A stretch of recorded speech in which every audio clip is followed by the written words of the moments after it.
Okay, we now welcome on head coach Mike Krzyzewski. Coach will get us started with an opening statement, and then we'll open it up for questions. Coach. Yeah, it was, just a tremendous basketball game. Great crowd, two teams that just played their hearts out. And I thought, it was the most physical game we've been in. And they knocked us back for most of the first half. And at the end of the first half, we kind of, we took some control. And then right away at the start of the second half, they dominated those first 4 minutes and set a tone where, we could have been knocked out, and kind of hung in there.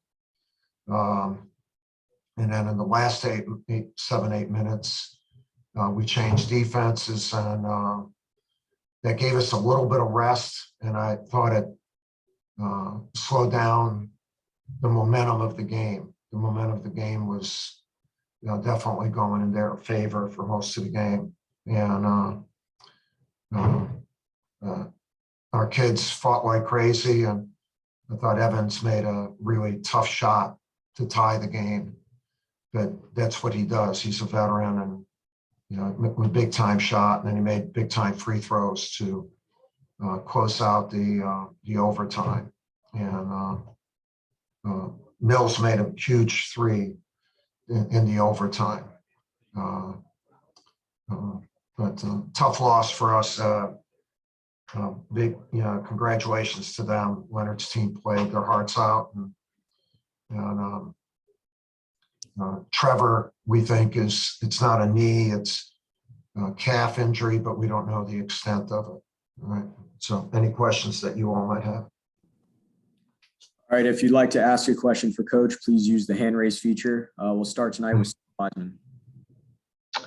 Yeah, just without Trevor there down the stretch and everything, just what did that lineup show you? What were they able to do differently and better to kind of get the offense going? Because the offense, first part of the second half, you guys shot 2 out of 14, turned the ball over quite a bit.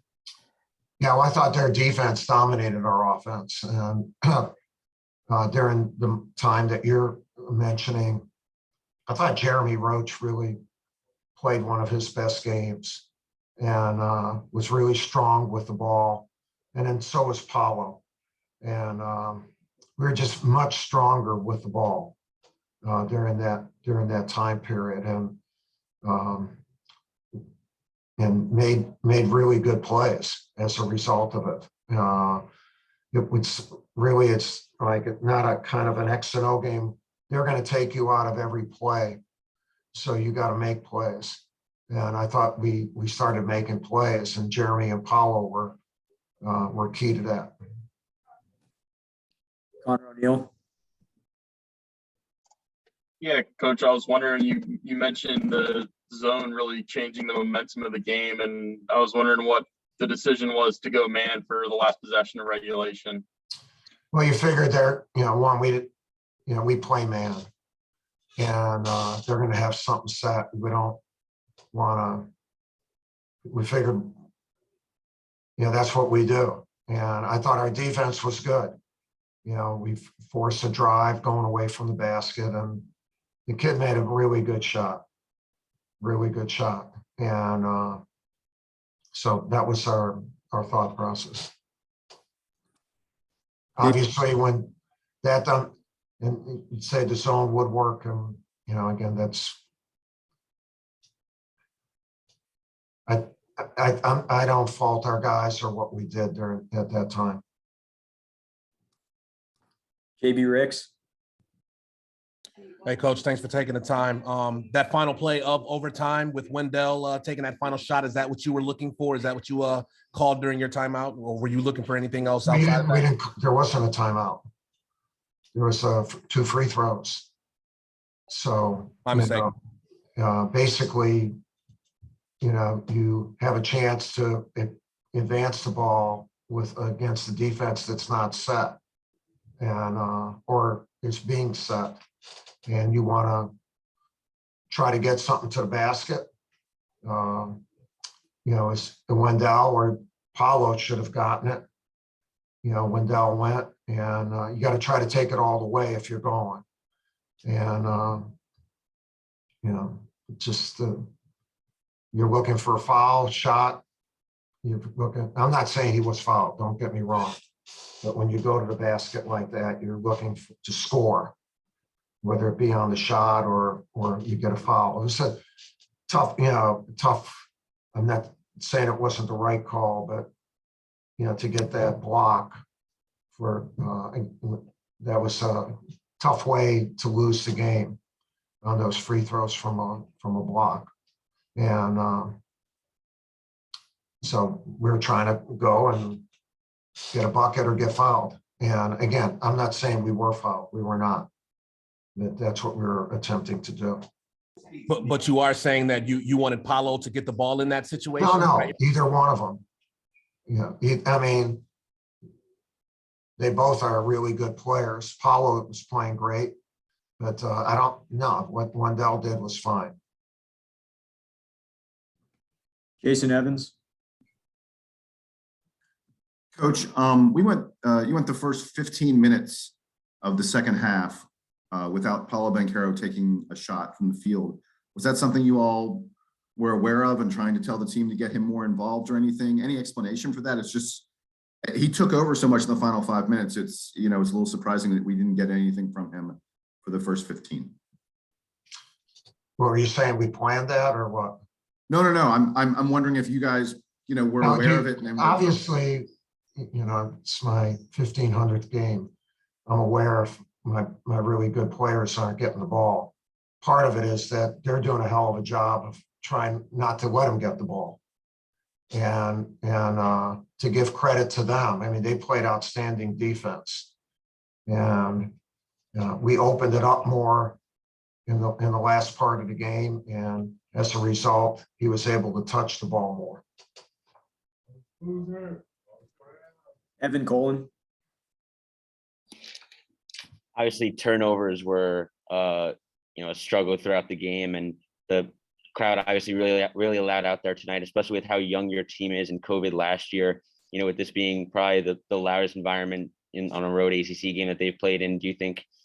Can you talk about the kind of impact that that environment, that crowd had on the game tonight? I think that the crowd had an impact on how much harder even Florida State played.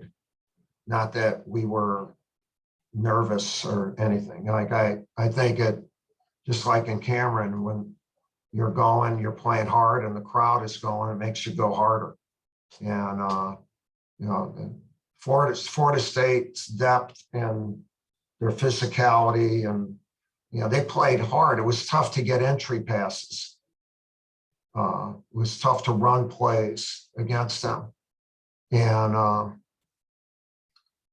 so I don't think our guys were nervous at all. I just think it was a great environment. And when you're in that type of environment, you're the road team, the home team, benefits from that, that's why it's tough to win on the road. Josh Graham. Coach, you said that this was the most physical game that you've played this year, and it kind of knocked you guys back. Given the way you guys responded down the stretch, what positives do you think you could take away moving forward from playing a game this physical? Well, I think the only way you learn is through experience. You can't replicate that in a practice session, because you're not going to play against anybody that good in a practice session. And so that's part of a growth process, we got a lot of young guys. They have young guys too, but their veterans really gave them they give them a great base. And the kid Butler really had a great first half for them to get them. Actually had a great game as a freshman. And but you got to learn from being in these experience in this type of thing and move forward. We have time for one more. We'll go to Kip Coons. Yeah, Mike, 19-7 disparity in offensive rebounding, a factor of Florida State's length or something else involved? Well, that they and State are the two best offensive rebounding teams in our conference.